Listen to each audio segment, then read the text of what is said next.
મારો ભાઈ જતો રહ્યો, હવે હું કોને રાખડી બાંધીશ? આંસુ એ બહેનના છે જેણે અકસ્માતમાં પોતાનો ભાઈ ગુમાવ્યો. દિવસે દિવસે અકસ્માતોની સંખ્યામાં વધારો થઈ રહ્યો છે, ત્યારે અમદાવાદમાં રફતારના રાક્ષસે વધુ એક નિર્દોષનો જીવ લીધો. અમદાવાદના છારોડી નજીક એસજી હાઈવે પર હિટ એન્ડ રનની ઘટના બનતા ગાંધીનગરથી પોતાની ઓફિસ જતા યુવકનું કમકમાટીભર્યું મોત નીપજ્યું. અજાણ્યા વાહને ટક્કર મારતા ગાંધીનગરમાં રહેતા કથન ખાચરિયાનું ઘટના સ્થળે જ મોત થયું. ફાર્મા કંપનીમાં મૃતક યુવક નોકરી કરતો હતો. તે ગાંધીનગર પોતાના મામાના ઘરે રહીને નોકરી કરતો હતો ત્યારે વહેલી સવારે ઓફિસ જવા નીકળ્યો અને રસ્તામાં મોતને ભેટ્યો.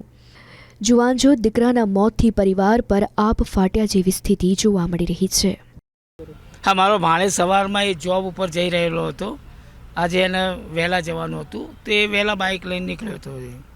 પછી શું થયું? પછી મને 8:30 વાગે અહીંયા પોલીસ સ્ટેશનથી ફોન આવ્યો, નારાયણભાઈ કરીને છે એમનો, કે તમારા ભાણેજનું એક્સિડન્ટ થયું છે અને એક્સપાયર થઈ ગયા છે. કયું વાહન હતું? શું બાઇક? હા, એનું બાઇક હતું. એનું નામ કથન કૌશિકભાઈ ખડાઈતા અને એ અહીંયા એક્સિસ ક્લિનિકલ રિસર્ચ ત્યાં જોબ કરતો હતો.